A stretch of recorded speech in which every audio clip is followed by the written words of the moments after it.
అధ్యక్ష నాది కవితా హృదయం అధ్యక్ష అన్న మాట వినంగానే వెంటనే మనకు ఎవరు గుర్తుకొస్తారు?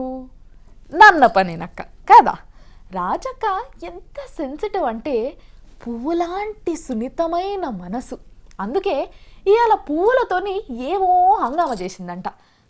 కానీ అక్క అసలు పనుల కంటే ఈ కొసరు పనులనే ఎక్కువ కనబడుతుంటుంది.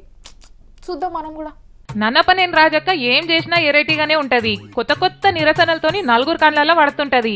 ఇవాళ శాసన మండలి కాడ కూడా పువ్వులు వంచే ప్రోగ్రాం పెట్టింది. చూడురి ఎట్లా పెడుతున్నదో పువ్వులు. ఆళ్ళీళ్ళకు పువ్వులు వంచుతుంటే పక్కకెళ్ళి ఒకరు ఓ అక్క స్వామి గౌడన్న వచ్చిండు అని చెప్పంగానే ఆయనకు కూడా ఒకటి ఇయ్యబోయింది.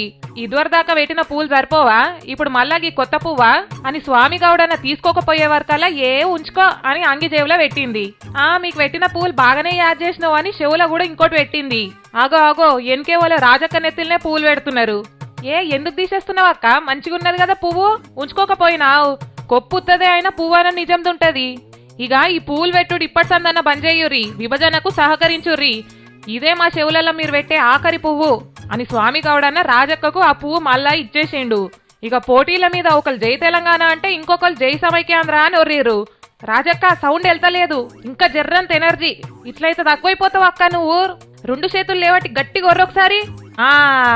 గది అన్న జాలక్క పోయింగా.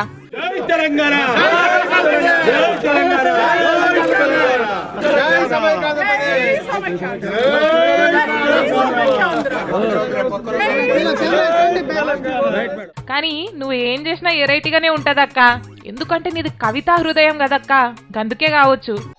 చిన్ని చిన్ని పువ్వులు చూసి జాబిలి నవ్వింది, సిరి వెన్నెల జల్లింది.